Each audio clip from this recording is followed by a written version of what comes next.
ઉમરેઠ વિધાનસભાની પેટા ચૂંટણીનું 306 બૂથ ઉપર મતદાન. કોંગ્રેસના ઉમેદવાર ભૃગરાજસિંહ ચૌહાણે મતદાન કર્યું છે. ઉમરેઠના અહિમા ખાતે મતદાન મથક 3 બૂથમાં મતદાન કરવા માટે મતદારોની લાંબી કતારો લાગી. મહિલા મતદારોમાં ભારે ઉત્સાહ જોવા મળ્યો. ઉમરેઠ 111 વિધાનસભાની જ્યારે આજે પેટા ચૂંટણી યોજાઈ રહી છે, ત્યારે આજે પેટા ચૂંટણીમાં કોંગ્રેસના ઉમેદવાર ભૃગરાજસિંહ ચૌહાણ આજે મત આપી ચૂક્યા છે. ત્યારે એમની સાથે વાત કરીશું કે શું પરિસ્થિતિ છે.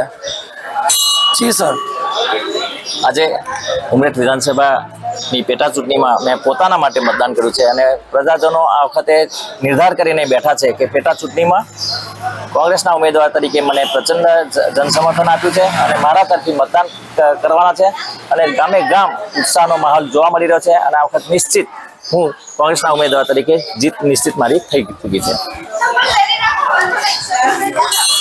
પરિવર્તન આવશે એવી કેટલી શક્યતાઓ છે?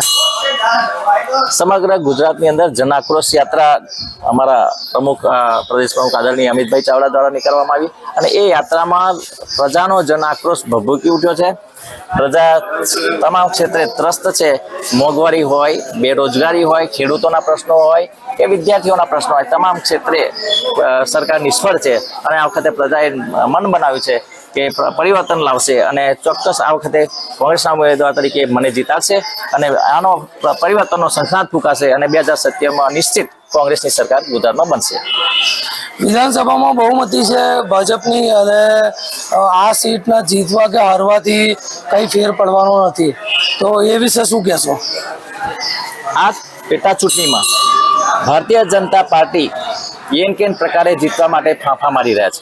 હું નિશ્ચિત રૂપે કહી રહ્યો છું કે આ વખતે પેટા ચૂંટણીમાં કોંગ્રેસ ઉમરેઠ વિધાનસભાની ચૂંટણીમાં ભવ્ય વિજય અપાવશે. પ્રચંડ જનસમર્થન મળ્યું છે અને આ વખત પરિવર્તન અહીંયાથી ફૂંકાશે અને આ પરિવર્તનનું પરિણામ આપણને 2027ની વિધાનસભામાં આપ જોઈ શકશે કે ગુજરાતમાં કોંગ્રેસની સરકાર બનશે. આપ જોઈ રહ્યા છો કે ભૃગરાજસિંહ પરમાર જે કોંગ્રેસના ઉમેદવાર છે 111 વિધાનસભા પેટા ચૂંટણી, એમની સાથે વાત કરી અને હવે શું પરિણામ આવે છે એ જોઈએ. Bulletin India, Umreth.